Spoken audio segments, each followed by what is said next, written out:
Forever homes for over 4,000 beagles have been found, just 1 year following the dogs being seized from the Envigo breeding facility in Cumberland County. The life that existed in this facility, was so limited, right? It was so limited, and they really never, they just didn't have the opportunity to have that freedom. And so I'm just really grateful that we're able to give that to them.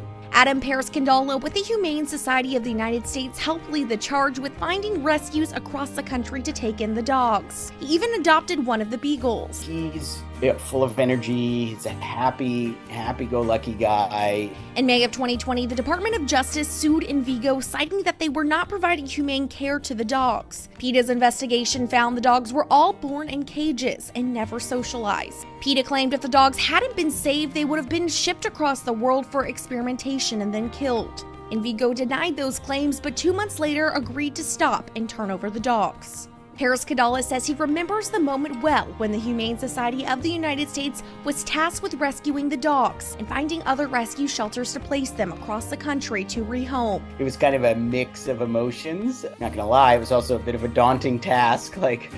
How are we gonna do this and get these, 4,000, dogs out of there? But we were really excited to be a part of getting these dogs to a better place. He says they would come down to the facility in Cumberland and do a couple transfers a week. They brought the dogs to more than 100 Humane Society shelters across the country in 29 states. We hadn't really had anything that encompassed so many different organizations. It kind of pointed out what the capacity is within this community to respond to something of this size. Now these beagles are learning to acclimate to their new lives and have become a part of many families, bringing them great joy. It was just an amazing feeling to realize that, when we all come together, we can accomplish something incredibly huge like this.